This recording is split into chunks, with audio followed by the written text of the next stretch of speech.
우리 한 목소리로 말씀 봉독합니다. 여호와께서 내게 이르시되 이스라엘 자손이 다른 신을 섬기고 건포도 과자를 즐길지라도 여호와가 그들을 사랑하나니 너는 또 가서 타인의 사랑을 받아 음녀가 된 그 여자를 사랑하라 하시기로 내가 은 15개와 보리 한 호멜 반으로 나를 위하여 그를 사고 그에게 이르기를 너는 많은 날 동안 나와 함께 지내고 음행하지 말며 다른 남자를 따르지 말라. 나도 내게 그리하리라 하였노라. 이스라엘 자손들이 많은 날 동안 왕도 없고 지도자도 없고 제사도 없고 주상도 없고 에봇도 없고 드라빔도 없이 지내다가 그 후에 이스라엘 자손이 돌아와서 그들의 하나님 여호와와 그들의 왕 다윗을 찾고 마지막 날에는 여호와를 경외함으로 여호와와 그의 은총으로 나아가리라. 아멘. 할렐루야. 오늘 말씀은 하나님의 사랑과 인내가 얼마나 크신지를 우리에게 보여주고 있습니다. 오늘 보니까 이 고멜이 어찌 보면 결혼할 수도 없고 사랑을 받을 수도 없는 여인의 위치에 있다가 그 호세아의 그 사랑, 어찌 보면 하나님께서 명령하신 것이지만 호세아는 순종을 했고 그녀와 결혼을 했죠. 또 그녀와 자녀를 낳게 되고 가정을 꾸리게 되고, 그런데 또 나간 거예요. 또 나간 거. 이제는 정신을 차리고 철이 들 때죠. 설령 남편이 마음에 안 든다 할지라도 자녀를 봐서라도 부모는 그래도 자신의 행실과 또 과거의 삶을 어느 정도 정리를 하고 또 열심히 살아가기 마련입니다마는 이 여인은 여전히 과거의 삶을 정리하지 못하고 또 살아가고 있는 모습을 우리가 볼 수 있는 것입니다. 그래서 이 호세아 입장에서도 굉장히 난감할 수밖에 없는 것이죠. 이 여인을 계속해서 사랑할 것인가, 그럼에도 참을 것인가. 하나님은 계속해서 사랑하라 하십니다. 우리 1절 말씀을 함께, 1절과 2절 함께 읽습니다. 시작. 여호와께서 내게 이르시되 이스라엘 자손이 다른 신을 섬기고 건포도 과자를 즐길지라도 여호와가 그들을 사랑하나니 너는 또 가서 타인의 사랑을 받아 음녀가 된 그 여자를 사랑하라 하시기로 내가 은 15개와 보리 한 호멜 반으로 나를 위하여 그를 사고. 지금 이 모습이 이스라엘 사람들의 모습과 같은 모습, 또 떠나간 그 고멜의 모습이 내 백성 이스라엘의 모습과 같다 말씀하시는 겁니다. 근데 어떤 일이 있었는지 호세아서는 다 보여주고 있지 않지만 이 여인이 아마도 빚을 진 것 같아요. 그래서 그 몸값이 묶여 있는 것이죠. 말이 안 되는 상황입니다. 그래서 공짜가 아니라 그냥 그녀가 어디에 숨어 있는 것을, 또 다른 남자와 함께 있는 것을 그냥 발견하고 데리고 오는 것이 아니라 데리고 오기 위하여 값을 치러야 됩니다. 지금 이 2절을 보니까 은 15개랑 보리 한 호멜 반이다. 그 여종 한 사람의 값이 은 30세겔인데 은 30개인데 이 지금 그의 절반에 해당하는 은 15개 그리고 보리 한 호멜 반을 치르고 그 값을 치르고 그녀를 데리고 오는 것을 보게 됩니다. 밖에 나간 거 다시 드리는 것만 해도 굉장한 것인데 그냥 데려올 수도 없는 상황 가운데 아마도 몸값으로 말미암아 이젠 자유를 박탈당한 상태 가운데, 하지만 그녀는 그것을 갚을 능력도 없습니다. 쫓겨난 것도 아니고 자기의 발로 나갔어요. 그런데 그 값을 치르고 다시 데리고 오는 것이죠. 여러분, 이것이 우리를 향한 하나님의 사랑을 보여주고 있습니다. 내가 죄인 되었죠. 하나님은 우리를 버린 적이 없어요. 하나님은 지금도 우리를 사랑하시는 하나님이시죠. 하나님은 단 한 번도 우리를 향한 사랑, 인류를 향한 사랑, 세상을 향한 사랑이 끊어진 적이 없습니다. 사람들이 하나님을 외면했지요. 하지만 하나님이 세상을 이처럼 사랑하사 독생자를 주시죠.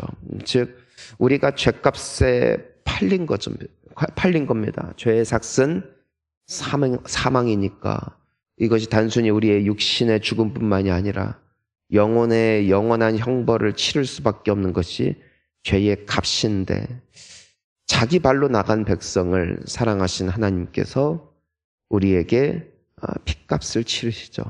누구의 핏값인가? 바로 자기 하나밖에 없는 아들 예수 그리스도의 핏값을, 그 죽음의 값을, 사망의 값을, 내가 치러야 할 값을 대신 치름으로써 우리를 그분의 자녀로 다시 삼아주시는 그 크신 하나님의 사랑, 우리와 함께 하심을 우리는 믿습니다. 지금도 그러니까 우리는 이 고멜의 모습을 보면서, 그리고 이 호세아가 값을 치르고 사는 모습을 보면서 우리는 우리가 어디에 있는지, 우리가 어떤 존재인지, 우리가 어떻게 하나님의 자녀가 되었는지를 다시금 기억하는 것이죠. 우리는 당연히 사랑받을 만하여 사랑받은 자가 아니요, 사랑받을 자격이 없지만, 버림을 받아도 할 말이 없지만, 그럼에도 그분의 끝없는 사랑으로 그분의 자녀가 되었음을 믿습니다. 그러니까 이것을 보여주는 것이죠. 오늘 말씀은. 그러면 이 여인을 다시 샀어요. 그리고 데리고 옵니다. 그리고 호세아가 뭐라고 말하는가? 우리 3절 함께 읽습니다. 그에게 이르기를 너는 많은 날 동안 나와 함께 지내고 음행하지 말며 다른 남자를 따르지 말라. 나도 내게 그리하리라 하였노라. 고멜에게 뭐라고 말하냐면은 너 다시 나가지 마라. 나랑 함께 있어라.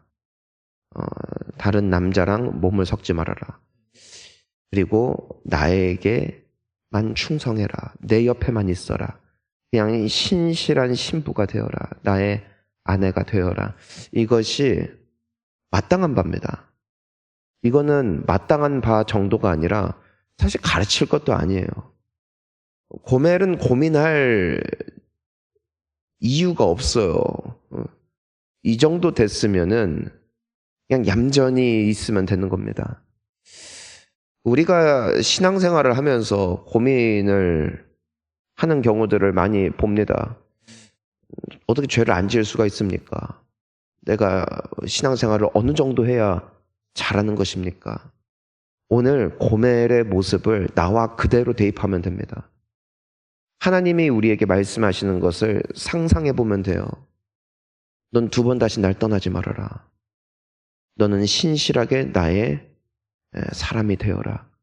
이것은 절대로 과한 요구가 아니라 하나님 입장에서는 너무나 당연한 거예요.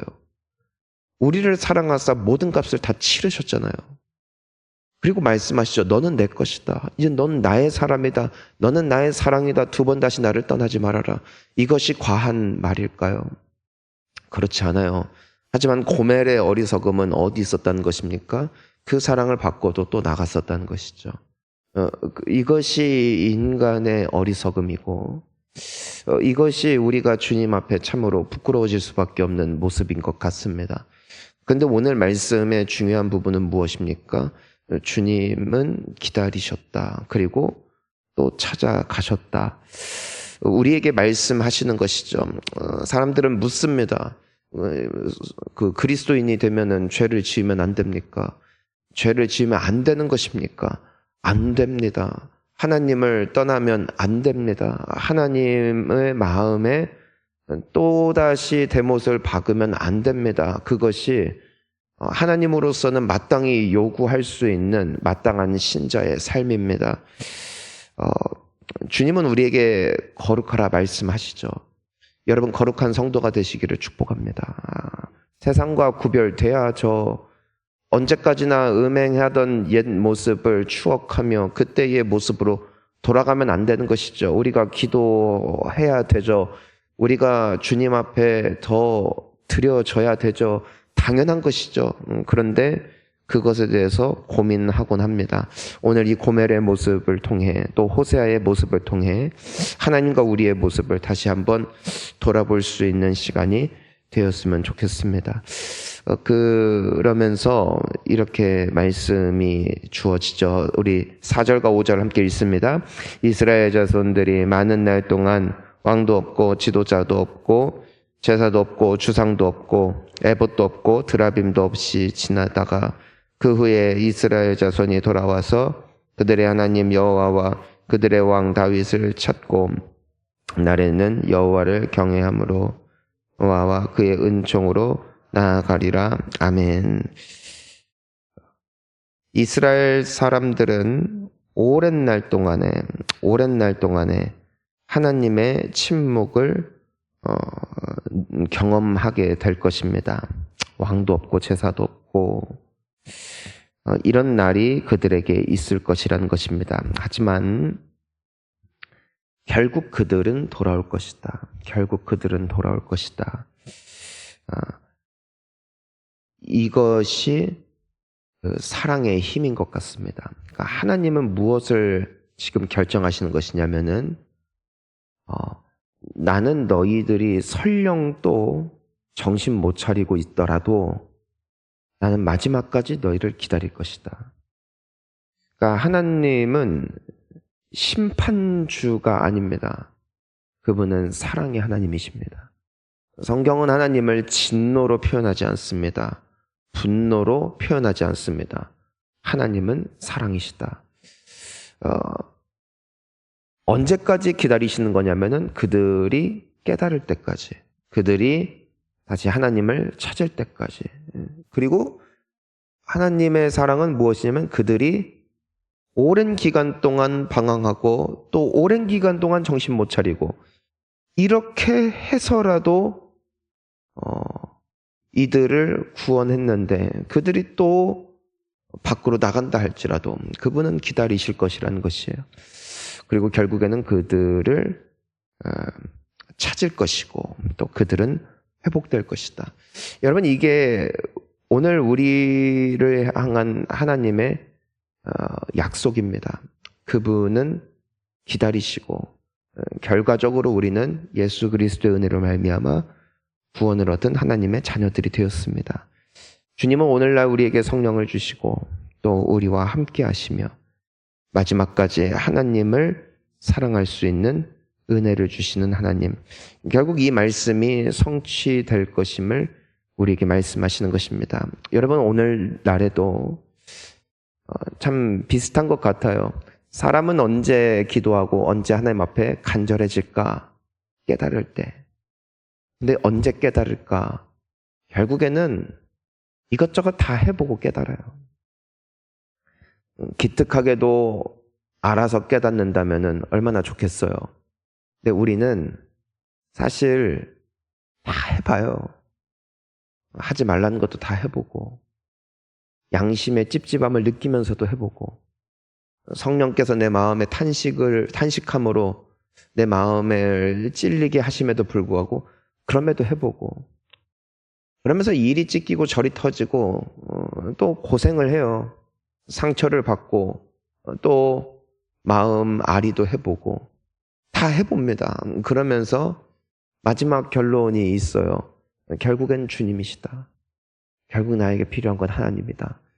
그렇게 우리는 돌아갑니다. 근데 참 신기한 건 내가 돌아갈 때 주님은 언제라도 우리를 맞아주실 준비가 되어 있으시다는 것이고 우리가 회개할 때 우리를 용서하시는 하나님이시라는 것이죠. 여러분 우리가 앞으로도 살아가면서 우리가 마지막까지 믿음을 지킬 수 있는 근거가 여기에 있는 것 같습니다. 주님은 끝까지 우리를 기다리실 것이고 끝까지 우리를 사랑하실 것이고 또한 내가 너무 멀리 갈 때쯤 우리를 제재하시고 또 우리를 막으셔서라도 결과적으로 옳은 길로 돌아오게 하실 하나님의 그 열심이 있기에 우리는 결국 최후 승리 얻을 줄 믿습니다. 하나님께 감사합시다. 결국 교회에서 우리가 자랑할 것은 예수밖에 없는 게 여기에 있는 것이고, 우리가 무엇을 하더라도 결국 그 모든 영광을 하나님께 올릴 근거가 여기 있다고 생각이 되어집니다. 오늘 이 호세아와 고멜의 관계를 통해 다시금 나와 하나님의 관계를 되짚어보며, 사실 우리가 주님 앞에 할 말은 없죠.